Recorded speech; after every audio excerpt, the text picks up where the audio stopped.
So I'm really looking forward to talking about resource management in a world of skill shortage, because I think it's absolutely critical to what we're all facing. For those of you who follow me on LinkedIn, I recently put up a poll that said, asked people to tell me what they were seeing. And obviously not a high response at this moment, not terribly scientific, but it said most people were dealing very actively with a shortage of skilled people. And we're going to go through that in just a second. So basically, there are only three ways to deal with the skill shortage. The first is portfolio management. And I'm going to almost start out by apologizing here. This is the same advice I've been giving for years and years. And I understand that many of you don't have full control of the portfolio. But the single best way to handle a shortage of resources is to match supply and demand. And even though I'm sure it would be next to impossible to convince most of your executives they shouldn't approve more than you can do, the key is that ultimately we're looking for at least sequencing. The next thing is obviously use your supply of skilled people more effectively. This is going to be deeply important to the PMO because in theory, if you're still managing project managers, this is an area where you have the most control. And the third is increase the skills of people who already work at your company.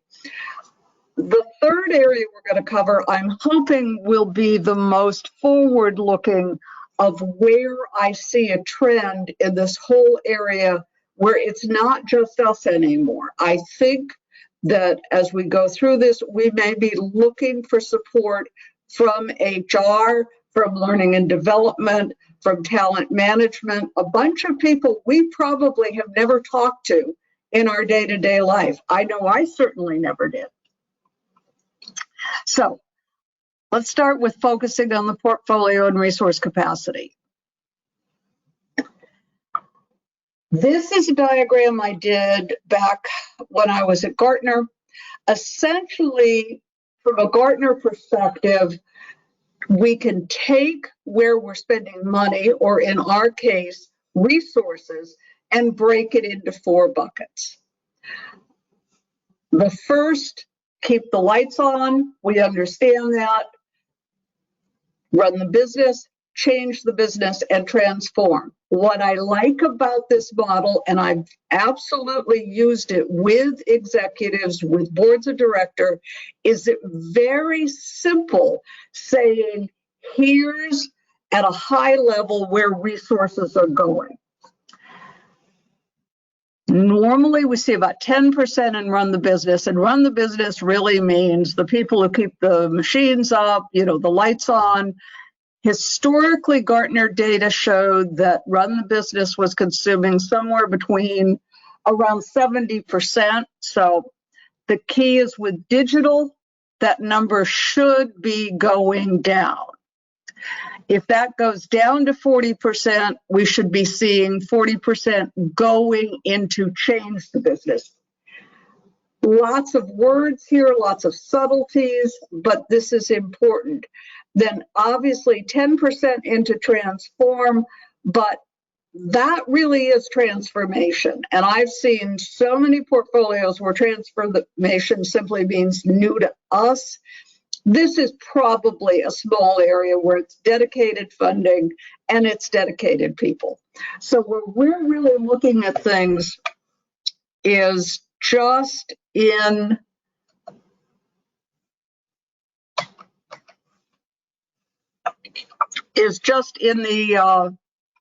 in that area.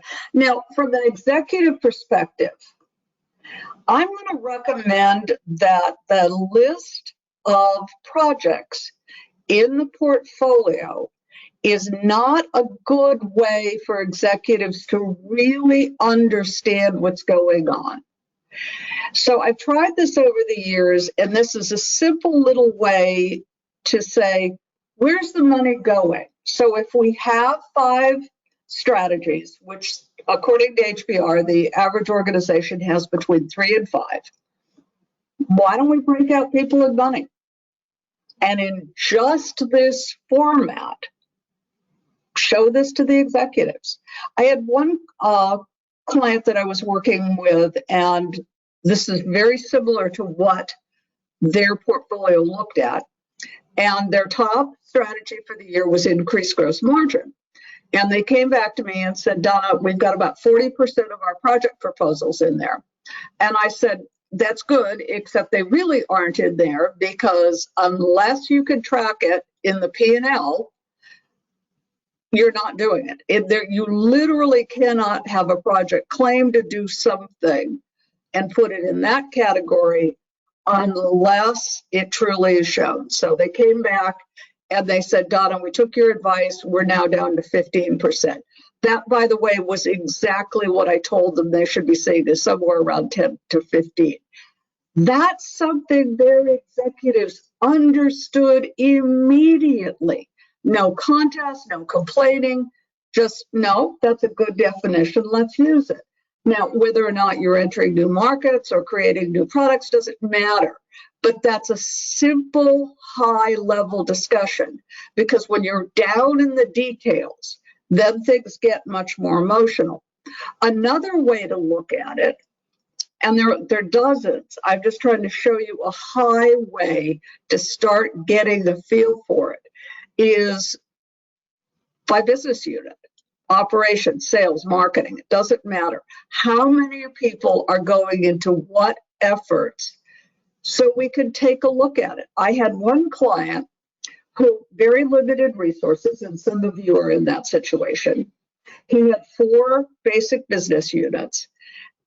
And what he did was tell each of the 4 units, you could have a quarter's worth. So spring quarter was operations, summer was sales and marketing, fall was new product development, and winter, which of course you'd never do because that's year-end close, was finance.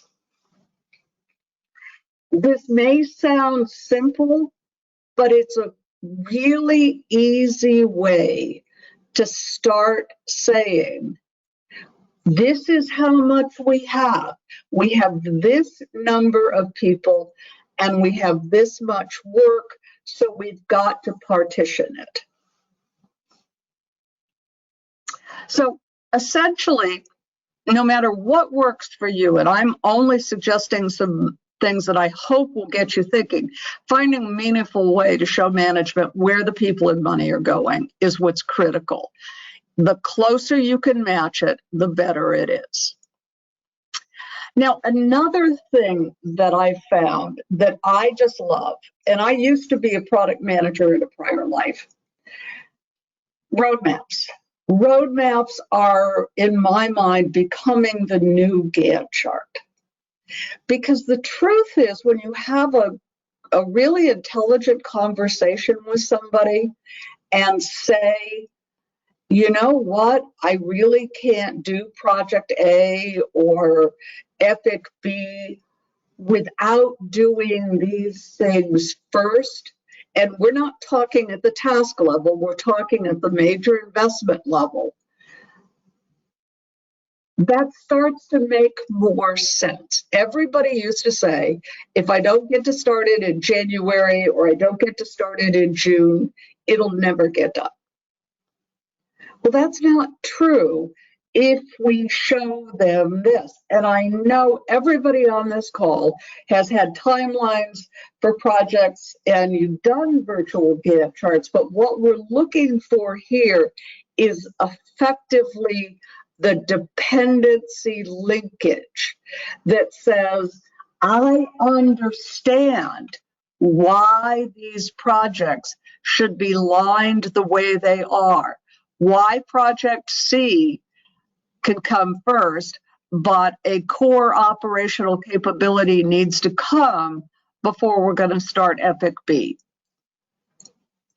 This is the way to sidetrack all the I want. It's all about me from senior management. When you say, sure, we want to do this, we absolutely want to do this, and we want to get it done by the end of the year. But this is the sequence it needs to go on. And from my perspective, talking about sequence and order and dependencies is something that every one of us should be very good at. That's what we spent our careers doing. Now, let's get into more detailed resource assignments. Part of what I think is going on, and guilty as charged with the rest of you, there's no holier than thou in anything I ever say. Are we picking the right people? Or are we actually looking at assigning a skill to a task? When you think about that, back when we used to really run projects with a project manager who managed the people, then we weren't doing that. We knew who had what skills, we knew how good they were, we knew how they fit with the team. I'm thinking that now that we're assigning hours to a task and we're sticking any person in there, it all starts to look the same. We're not fine-tuning it. The issue is, and I totally understand that if you're using Excel, this can be pretty hard. If I give something, when I used to run software development, if I gave something to one of my developers, it could take 40 hours. If I gave it to Jack, who I've been told is what's called a 10x developer, yeah, it's going to take 2 days. Well, I'm not going to overuse Jack, but there may be a case in a project plan where it's appropriate to use Jack, and no one else is the right resource. Again, if we want to do this, we want to sequence it around the unique person. There are also cases, and I have seen this in my own projects and programs that I've managed, where the right people on the right project end up being able to do more from a project perspective, not necessarily from a discrete task, but from a project perspective, because they can switch hit, they can support each other, they could do a lot. So the emphasis on task, if we let projects in the portfolio get down to the task level with fragmented resources, that may be part of our problem.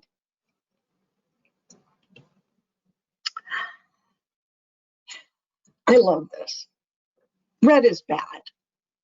This is what most people probably would see if you had a tool other than Excel that could show you you've got all these projects, you've got these people or FTEs staffed to it, and you notice how little green there is. And I could say, oh yeah, well, we designed this, but come on, I have seen this in the wild, and it's what it really looks like. We're never going to succeed, because the more of this we have, the more exhausted people get and the less productive it is. So show management that they can't have it all. Management is not stupid. I've worked for some great vice presidents, and they were all very sharp. And when I said, here's reality, let's negotiate, I really didn't have a lot of pushback. I mean, yeah, we wanted to do a lot and get it done quickly. But I remember one vice president telling me, no, I actually want people left standing when we get this done. So let's rethink this, Donna.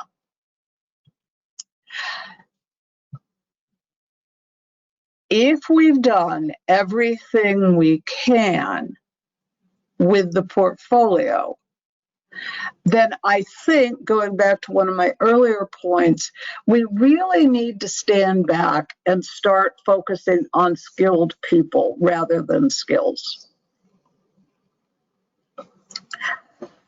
I think COVID changed everything. people don't want to go back to what it was before COVID. It hasn't been pretty working at home, in the sense that a lot of people are reporting they feel they could not get any balance, that they were simply working more hours and felt, more time on the clock.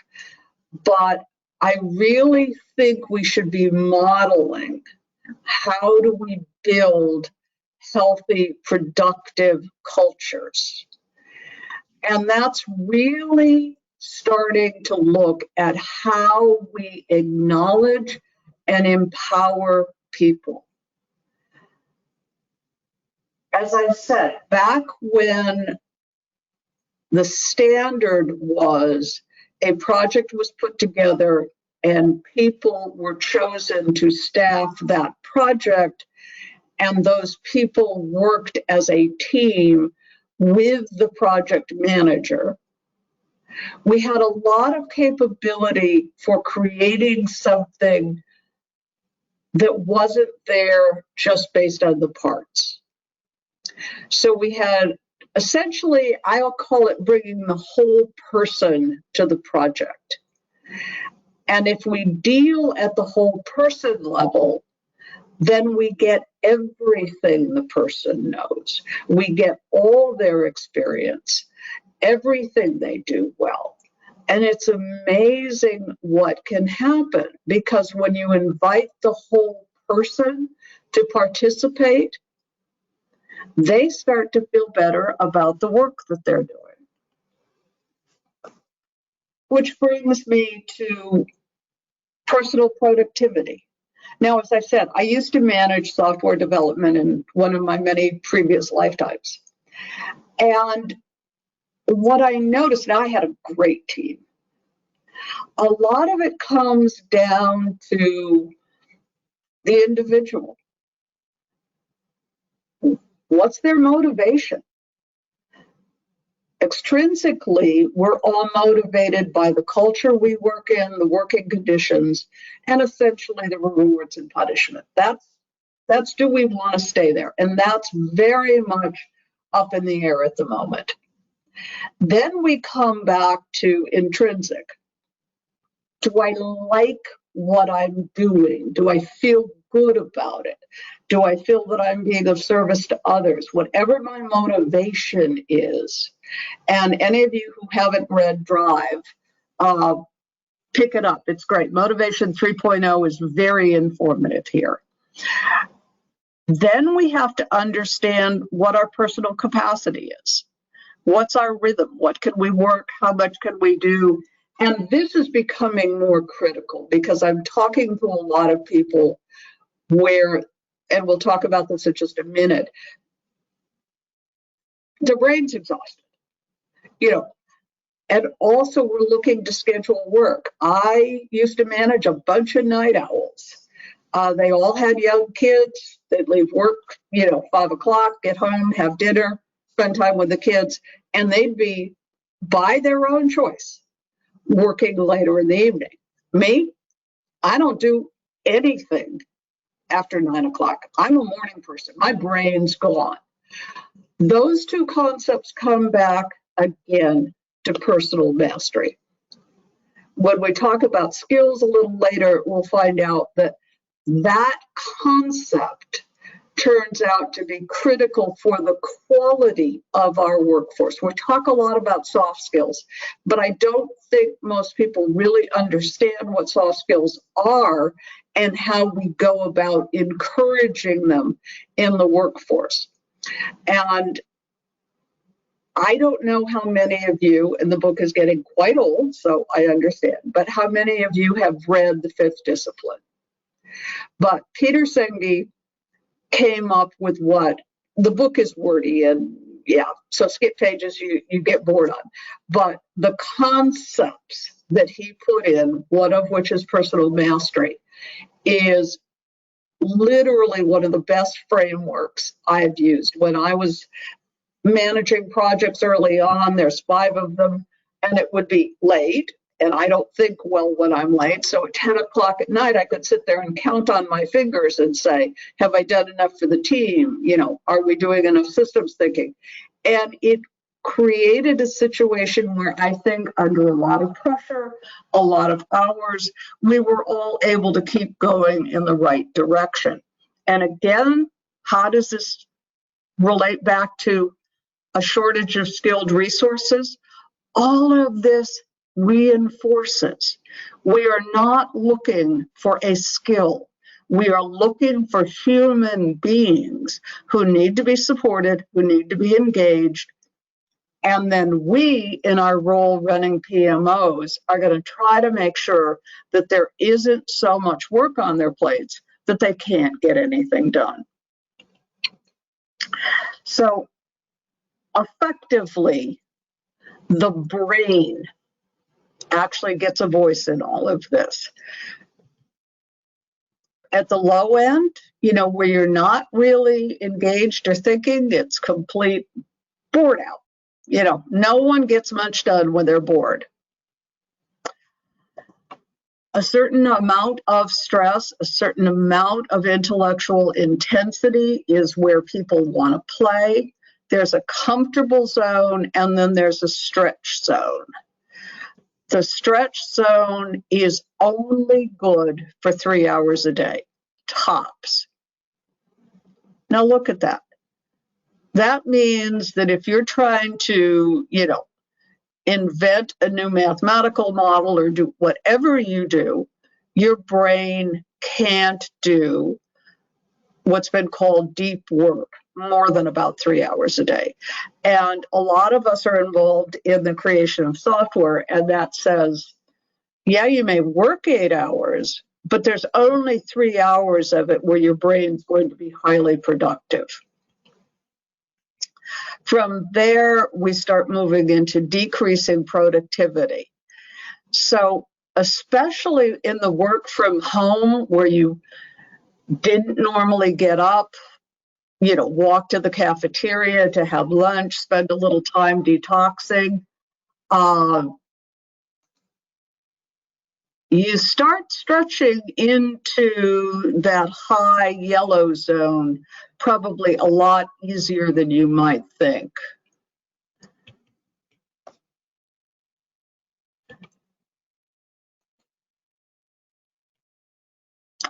And from there, you get into a burnt out brain.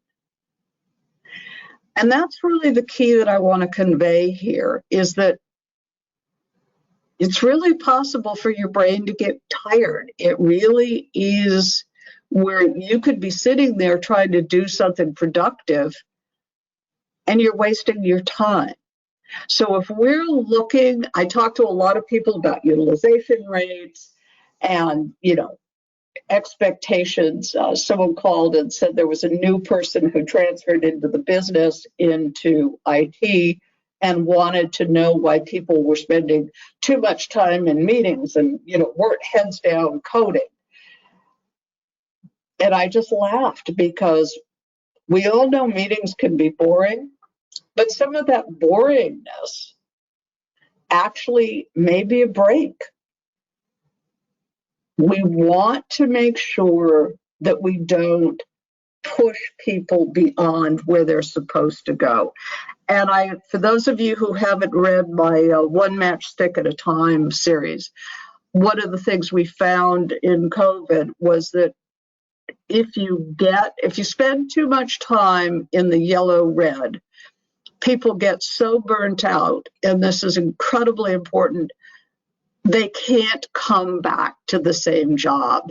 In fact, potentially, they can't even come back to the same profession. And if we're talking about skilled resources, this is an issue. I have seen software developers who were outstanding simply transfer out, simply quit, and never come back. Now, here's my favorite one, task switching. Task switching is terrible, and we are organizing work that does that. So here's a couple of points of reference. I found this interesting when I was doing the research. An interruption, just we'll call it a drive-by interruption. Somebody stops by your desk and says, Susie, there's this problem and it's this and this and this. Oh, I see you're busy. That's okay. I'll go away and we can talk about it later. Your brain is now turning around on this problem. Somebody just dropped on you. And even though you were trying to do the work that you were very intensely doing before that, you've lost part of your cognitive ability because your brain, for whatever reason, and that's over my pay grade, has gotten fascinated with this problem and it's just chewing away. So depending on what it is, you can lose between 30 minutes and 4 hours of decreased productivity. Over the years, a couple of things. Now, again, this was in a world where people actually worked on projects. One of my developers, and I don't know where he got it, had crime scene tape. And when he wanted to be left alone, he would pull out his crime scene tape and tape it across his pupil. A better idea was we had people put colored index cards outside of their cubicle that said, by color code, this is what I'm working on. So if I was going to come up to George and say, I want to talk to you about this, and this I wanted to talk about was an orange index card topic, and he had a green index card posted to his cubicle wall, I knew not to come in. And I know that sounds silly, but that's literally what we did, and it worked pretty well. Another thing, and I talk to organizations a lot about this, multiple task assignments need to be scheduled and brain load should be considered. So in some cases, if I'm doing brand new development, then I shouldn't be doing 2 of those for completely different projects, or 3 of those, which is what I've seen, in the same day. Maybe I can put my 3 hours of fresh brain slotted when my brain works, either morning or afternoon or evening, and my 3 hours goes there. And then I can do more routine work that does not take such intense concentration. Also, lunch hour exists for a reason. If I'm going to do different things, I can do one in the morning, take an hour break, and then come back, because from a task switching perspective, my brain has had a chance to sort of clear. So another thing is schedule different projects on different days. You want somebody to work on 2 things. Maybe we do Monday, Tuesday, half of Wednesday, go to lunch, half of Wednesday, Thursday, Friday. All of this, if you do it correctly, gives you effectively more productivity from the same people. Want to spend a minute talking about agility. So 60+% of all the CEOs that Pricewaterhouse, Deloitte, Harvard have all polled all say they want more agility. And I believe that agility and purpose go together. People want to know, and this is important to circle back to the task orientation. People want to know that the work they're doing, the actual physical work they're doing, is for a purpose, and that they are contributing, and that someone will know that they've made the contribution. When we get down to a task focus, a specific task is just lost in the shuffle. And it's hard, then people just start to feel like they're working on an assembly line. They're just assembling bits of code, bits of this, bits of that. It really doesn't matter. There's nothing to make it distinctive.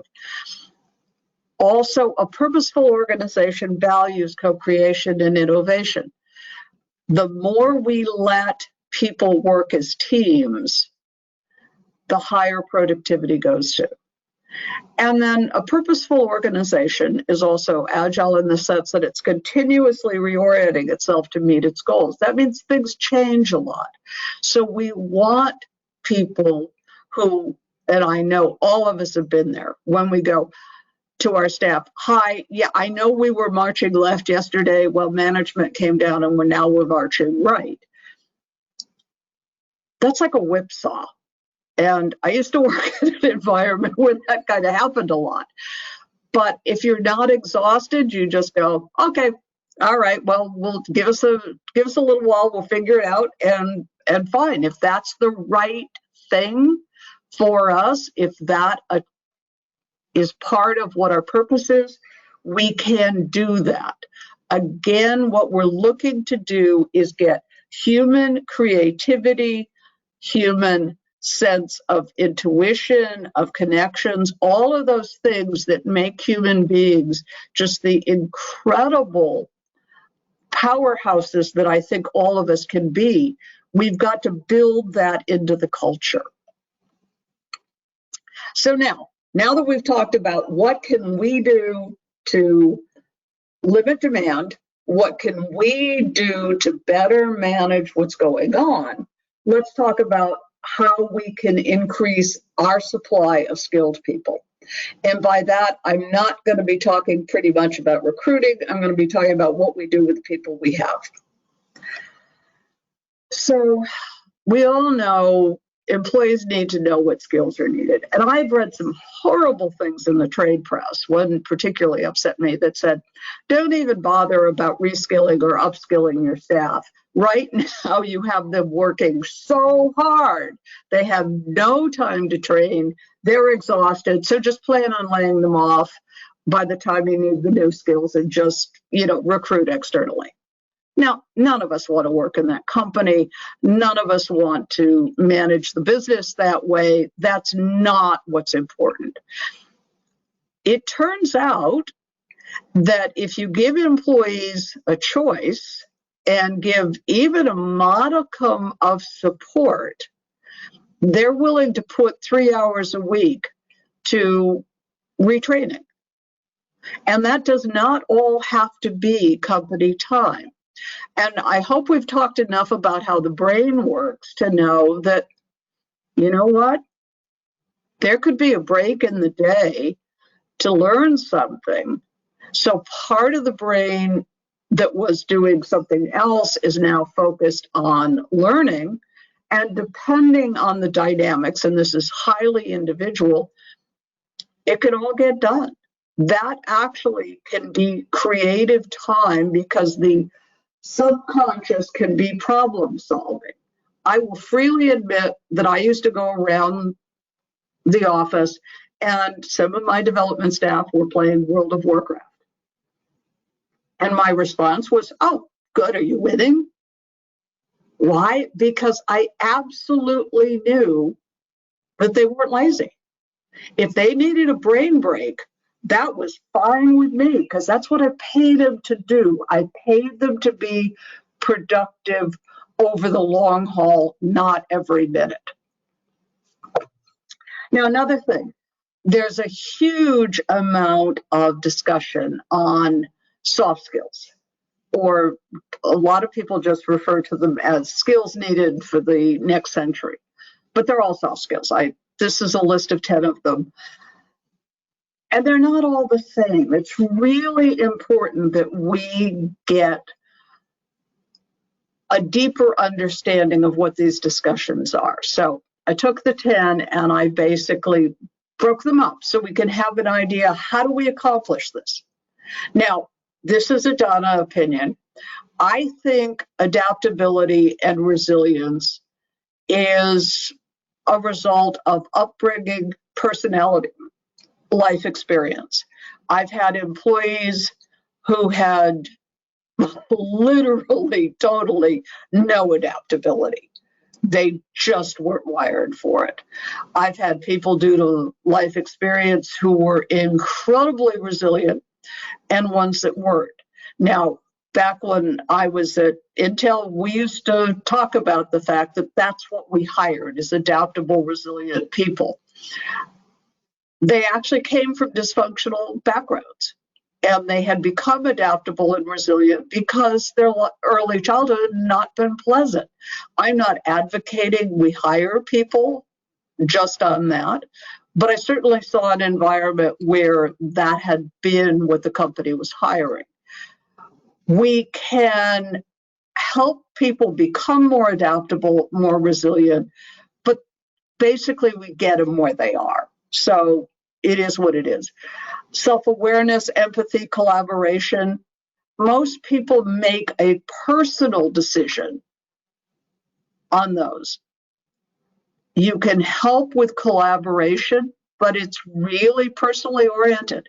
And if people want to learn to become more self-aware, that's fine. Those are all things where we make access to anything we know, but that's a personal choice. Communication and social awareness can be done in the classroom. I once had the opportunity to be in the IBM executive training program, and we had a workshop on social awareness. How far do you bow when you go to Japan? Absolutely fantastic class. Person taught it, was wonderful, and really had some high quality business appropriate knowledge to share with us. And I know that works. Communication techniques, there's appreciative inquiry. There's all sorts of techniques where classroom training makes sense.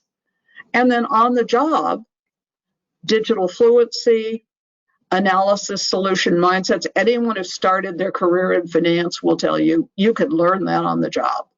And then entrepreneurial behavior. And I've saved this for the last because this is also something we could do on the job. So for those of you who've never encountered it, Adobe came across something, and they started it called Kickbox. And it's a 3-box set where they laid out how people could choose to become a mini startup in the company. And when I heard this first described, they put 1,000 people through the program. And the program, as I said, started out with a red box with material, start here, takes you through what you're supposed to do. You got a company credit card with $1,000 that could be spent towards your project. You got a bag of candy, and you got a Starbucks card.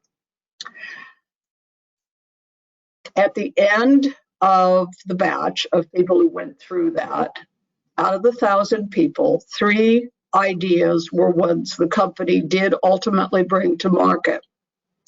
But what Mark, the man who ran the program, said was that the dynamics, some ideas didn't pan out beyond the first couple of weeks. When people had money still left on their card, they would go to another group and say, here, I could help you fund later stages if you'll let me participate. What Mark said was that even though there were only 3 ideas out of the 1,000, they trained entrepreneurs. They trained people who were motivated. And it turns out there's hard academic research that says what makes people want to innovate, what makes people solve problems, is simply believing it's in their job to do it. Role expectations, that we expect you to be a creative person who solves problems and who innovates. You don't even have to do Kickbox. So I think Kickbox would be great. But the point of this is just there are so many ways we can think about improving the people we have. A long time ago, I was at a conference, somebody chatting with a complete stranger who made the comment, We don't need knowledge management. All we ever need is a person's phone number and what it is they know. I thought he was crazy when he first said it to me, and I now know he was dead on. Knowledge never needs to leave your company. LinkedIn has solved that problem. Once you realize that knowledge is in people's heads, all sorts of things start to unlock. Now, in terms of learning, there's micro-credentialing. We could do all sorts of things. So nothing is static. I'm a big fan that if you allow people to bid on work assignments, you're going to get really talented people who learn lots of things, all of which become an asset to your organization. And then finally, and there should be a thread through this, if you encourage decision making at the lowest possible level, you get people who can solve problems without delegating upward. I mean, we're talking about building the core capabilities of the people we work with, of our own staff and everybody we touch. And I don't think the profession has changed since I was doing it full time. I used to run around the organization and I knew a lot of people because I tapped them for their knowledge. So we have incredible influence that we need to use. So what to do next? Okay, this is a very busy, very strange diagram. When I created this years ago, I did it for one reason. I wanted to show people that our title was really inclusive of world domination. I believe there is almost nothing that we can't stick our fingers into using the foundation of our own mandates. So if this is a concept that interests you, take a look at this, build your own. If you want to start with this, pick something. Are you interested in skills and competencies? Are you interested in knowledge management? Do you think you can help people with risk management? What about change management? Can you take on our scheduling problem? Each of you listening has a talent. And that talent, whatever your talent is sorely needed. You don't need to solve everything. You just need to pick your area of contribution and get to work. Just anything you have to offer. There are a lot of people who will be very grateful for your help. Now, this, for those of you who've ever met me, know I've been advocating in the resource management space that you just need software. I now work for a software company because I so passionately believe that software will help. Software's always helped. I've been an early adopter of software since I started work too many years ago to remember.